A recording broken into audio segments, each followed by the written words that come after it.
नमस्कार।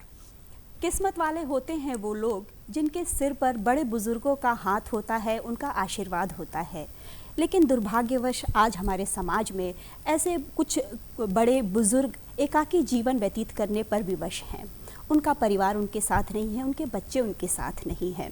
ऐसी स्थिति में भारत सरकार की ओर से कई वृद्धाश्रमों का निर्माण कराया गया है, कई योजनाएं चलाई गई हैं इन वृद्धों की, निराश्रित वृद्धों के लिए। आज इन्हीं बिंदुओं पर चर्चा करने के लिए हमारे साथ हैं श्रीमती मीना श्रीवास्तव जी। मीना जी, आपका बहुत बहुत स्वागत है हमारे कार्यक्रम में। मीना जी, आपसे जानना चाहेंगे कि जो वृद्धाश्रम बनाए जाते हैं सरकार की ओर से, तो क्या कुछ मानक निर्धारण किए जाते हैं इनके लिए?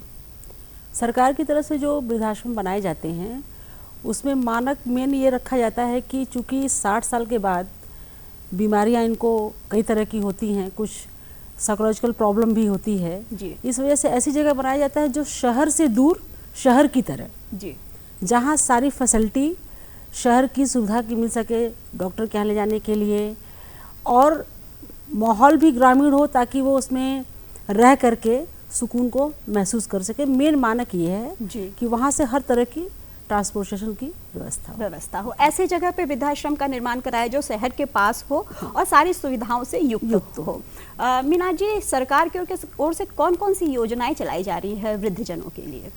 सरकार की तरफ से पूरा आप समझिए कि सोशल सेक्टर ही है जी, जिसमें कई विभाग इंक्लूड हैं जो कि ओल्ड एज के लिए काम करते हैं। जैसे समाज कल्याण विभाग में एक ओल्ड एज पेंशन योजना चलती है जी, जिसमें 60 के बाद ही उनको वो वृद्ध जिनकी कोई अर्निंग नहीं है, जिनके फैमिली मेम्बर उनका इसलिए नहीं केयर कर पाते हैं कि उनके पास पैसे नहीं हैं, जी, उनके लिए ओल्ड एज पेंशन चलाई जाती है।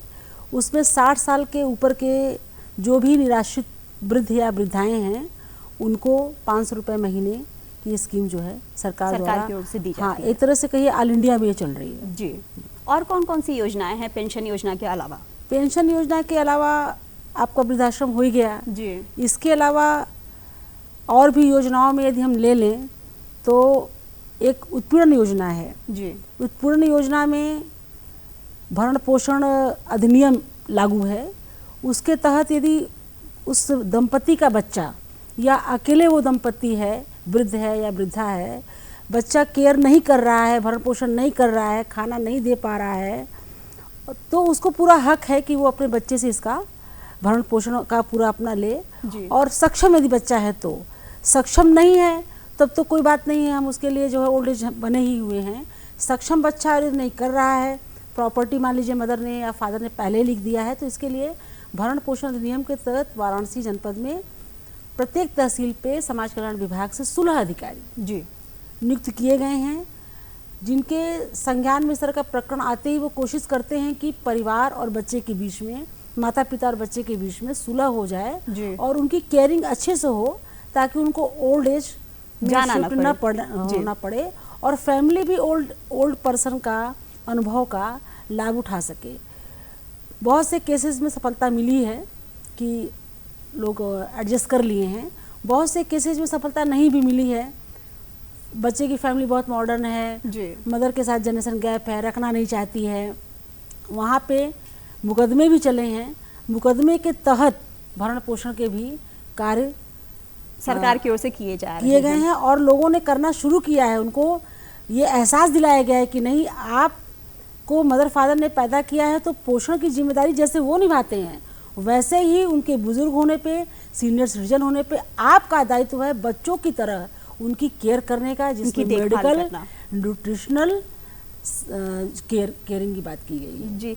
मीना जी, जैसे कि अभी आपने चर्चा है कि जो निराश्रित हैं, बहुत से बुजुर्ग ऐसे हैं जो निराश्रित हैं और जो सरकार द्वारा जो योजनाएं चलाई जा रही है उनका वो लाभ नहीं उठा पा रहे, तो किस तरह से उनको अवेयर किया जाता है कि इन योजनाओं का लाभ उठाएं जो सरकार आपको प्रदान कर रही है? बहुत अच्छा प्रश्न प्रीति जी आपने पूछा है कि सरकार की योजनाएं तो बहुत सी चलती हैं, लेकिन लाभ कैसे उठाए निराश्रित या 60 के बाद आदमी वैसे ही सपोर्ट की ज़रूरत पड़ती है। तो पूरा एक सोशल सेक्टर का एक स्ट्रक्चर है। स्ट्रक्चर के तहत ग्राम लेवल से लेकर के नगर पंचायत तक, शहर का ओल्ड एज हो, ओल्ड व्यक्ति हो या गांव का ओल्ड व्यक्ति हो, हमारे सुपरवाइज़र होते हैं, समाज कल्याण सुपरवाइज़र नगरों में होते हैं और गाँव में ग्राम विकास अधिकारी होते हैं।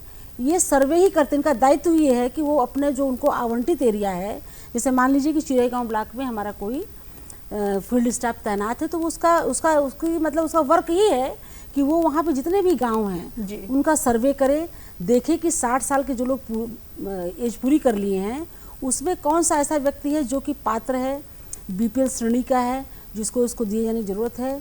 तो उसके सारे डॉक्यूमेंट्स आज की डेट में सोशल सेक्टर पूरा ऑनलाइन है, कहीं जाने की ज़रूरत नहीं है। उसी गांव के सहज सेवा केंद्र से हमारा जो फील्ड स्टाफ होता है उनका पूरा फ़ोटो, आधार, अकाउंट नंबर वगैरह लेकर के, इवन कि हम लोगों ने अपने स्टाफ को लैपटॉप से भी लैस किया हुआ है जी, कि उसको ओल्ड पर्सन को सहज सेवा केंद्र तक भी न ले जाना पड़े जी। प्रॉब्लम बहुत बार आती है कि उनके डॉक्यूमेंट्स नहीं होते हैं जी, तो हमारे ये कर्मचारी डॉक्यूमेंटेशन का भी काम करवाते हैं, तहसील में जाके बनवाते हैं, आधार बनवाते हैं। उनको एक तरह से कहिए कि सरकार की योजना का लाभ उनके घर पे जाके हम लोग देते हैं जी। सरकार पूरी तरह से सजग और जागरूक समर्पित जी, समर्पित है अपने बुजुर्गों के, जो निराश्रित बुजुर्ग हैं। मीना जी, आपसे जानना चाहेंगे कि जैसे आपने डॉक्यूमेंट्स की चर्चा की और पेंशन योजना की हम चर्चा कर चुके हैं, तो पेंशन पाने के लिए क्या क्या डॉक्यूमेंट्स देने पड़ते हैं? पेंशन के लिए देखिए, सबसे पहले तो एक फ़ोटो चाहिए, अकाउंट नंबर चाहिए, आधार चाहिए जी, मेन इतना ही है। इसके अलावा और किसी चीज़ की जरूरत नहीं होती। अगर परिस्थिति वश या कहें कि किसी के पास ये कोई भी डॉक्यूमेंट नहीं हो, तो क्या ये पेंशन योजना का लाभ उठा सकते हैं? हाँ, बिल्कुल उठा सकते हैं। हमने आपको बताया कि जनपद के जितने भी विकास खंड हैं वहाँ पे समाज कल्याण की टीम है, ग्राम विकास अधिकारी, सहायक विकास अधिकारी, ये उनके पास जाते हैं।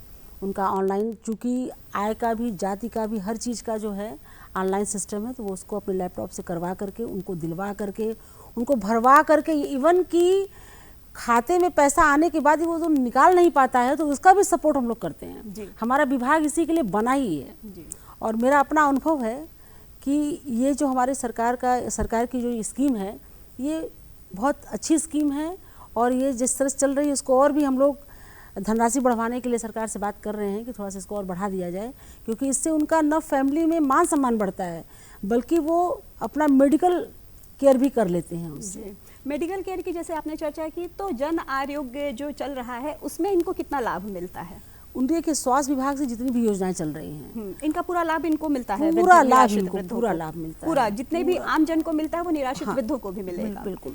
अब जैसे जो निराश्रित वृद्ध वहाँ ओल्ड एज में रह रहे हैं वो भी पेंशन का लाभ पाते हैं जी। ऐसा नहीं कि वहाँ ले रहे हैं उनको फ्री मेडिकल, भोजन, खाना, मनोरंजन, मेडिकल सब मिल रहा है तो पेंशन नहीं मिली, उनको हम लोग पेंशन भी देते हैं। इसके अलावा उनको पेंशन प्रति माह दी जाती है सरकार की ओर से, 500 रुपए की पेंशन जो योजना है वो दी जाती है। मीना जी, एक सबसे अहम सवाल ये उठता है कि ऐसी परिस्थिति ही क्यों उत्पन्न हो जाए कि हमें अपने बुजुर्गों को अलग रखना पड़े, वृद्धाश्रम में रखना पड़े। हम आपके जरिए अपने दर्शकों को ये बताना चाहेंगे कि क्या वृद्धों को अपने घर में रखने से कितना लाभ होता है, क्या कि हम उनको बाहर ना भेजें, वृद्धाश्रम में ना भेजें, ओल्ड एज होम में ना भेजें? प्रीति जी, देखिए, एक सतत सत्य है कि जब डेवलपमेंट होता है तो उसी हिसाब से डिस्ट्रक्टिव वर्क भी होता है। जैसे बच्चा पढ़ लिख लिया, अमेरिका में सेटल्ड हो गया, पैसे की कोई कमी नहीं है, लेकिन मदर फादर का कोई करने वाला नहीं है, रिस्पॉन्सिबिलिटी नहीं निभा सकते हैं, वो उनको वहाँ ले जाकर के शिफ्ट नहीं कर सकते हैं। जनरेशन गैप सबसे बड़ी चीज़ है जी। और उसके बाद जो आज की हमारी जनरेशन है ना, वो बुजुर्गों को बहुत जनरेशन गैप की वजह से बहुत समय नहीं दे पाती है जी। एक कारण ये है। दूसरा कारण ये है कि हस्बैंड वाइफ दोनों के वर्किंग होने से भी हम उनको समय नहीं दे पाते हैं जी। और आप भी जब उस एज में पहुंचेंगी तो आप महसूस करेंगी कि उनकी प्रॉब्लम सिर्फ उनको सुनने की है। यदि हम अपने बुजुर्ग को पूरा सुन लें तो हम समझते हैं कि चिकित्सा की आवश्यकता जो 50% कम हो जाती है जी। लेकिन सुनने का समय नहीं है। बच्चा है वो अपने स्कूल में अपने काम में बिजी है, वर्किंग लेडी है तो वो अपने में बिजी है, जबकि वो बुजुर्ग हमारी इतनी सहायता करते हैं कि हमको इतना सपोर्ट करते हैं। आप भी देखिए वर्किंग हैं, आप भी फील करती होंगी कि यदि आपके घर में आपकी मदर इन लॉ होंगी या मदर होंगी तो वो आपका कैसे सपोर्ट करती हैं, इसको आप खुद महसूस कर सकती हैं कि आपको लगता है कि ये नहीं होंगी तो हम कैसे करेंगे जी।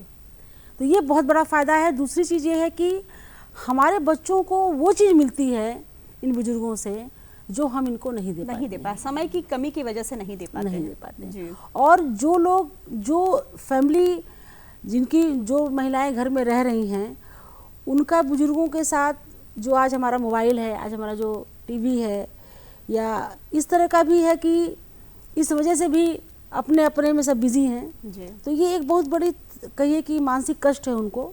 फिर भी इसका परसेंटेज यदि देखा जाए तो 25% ही हमको दिखाई पड़ता है। बाकी कोऑर्डिनेट वो है, इंटरेक्शन है जी रैपिड रिलेशन है, तभी ये हमारा समाज चल रहा है। जी और ओल्ड हमारे जो है जो 60 के हैं, आप देख रहे होंगे कि उनका जो लाइफ एवरेज बढ़ रहा है, जी वो 80 तक जा रहे हैं। तो जाहिर सी बात है कि इन सब परिस्थितियों के बाद भी उनकी केयरिंग अच्छे से हो रही है, जिसमें कि हमारे समाज का, हमारी सरकार की मीना जी, स्कीम का। आपसे जाते जाते एक अंतिम सवाल पूछना चाहेंगे। जो हमारे निराश्रित वृद्ध हैं उनके लिए क्या कोई हेल्पलाइन नंबर है कि वो आपसे संपर्क कर सकें, जो सरकार की योजनाएं चल रही हैं उनका लाभ उठाने के लिए? बिल्कुल बिल्कुल, हर विभाग के अलग अलग जो है नंबर है, लेकिन जी। आपको मेन जो हम बता रहे हैं उसमें 181 जी 1090, ये दोनों ऐसे नंबर हैं कि आप इसमें यदि फ़ोन कर दीजिए तो किसी भी तरह की प्रॉब्लम है, इवन कि लड़की को ये नहीं समझ में आ रहा है कि इंटर के बाद हम कौन सा पढ़ाई करें, जी, तो इस तरह का भी गाइडेंस मिलता है। ये सारी गाइडेंस सरकार की ओर से दी जाती ऑल है। Kind of guidance, all solution of all types of problems. Meena ji, हम अपने दर्शकों को यही कह सकते हैं कि जैसे वृद्ध हैं उनका सम्मान करें, उनको अपना समय दें। हाँ, जैसे हम बच्चे थे और हमें उनका साथ मिला, उनका आशीर्वाद मिला, वैसे हम बड़े होकर भी उनका उसी तरह से उनका सम्मान करें। आप हमारे कार्यक्रम में आई, हमारे दर्शकों को इतनी अच्छी बातें साझा की, इसके लिए आपका बहुत बहुत धन्यवाद। नमस्कार।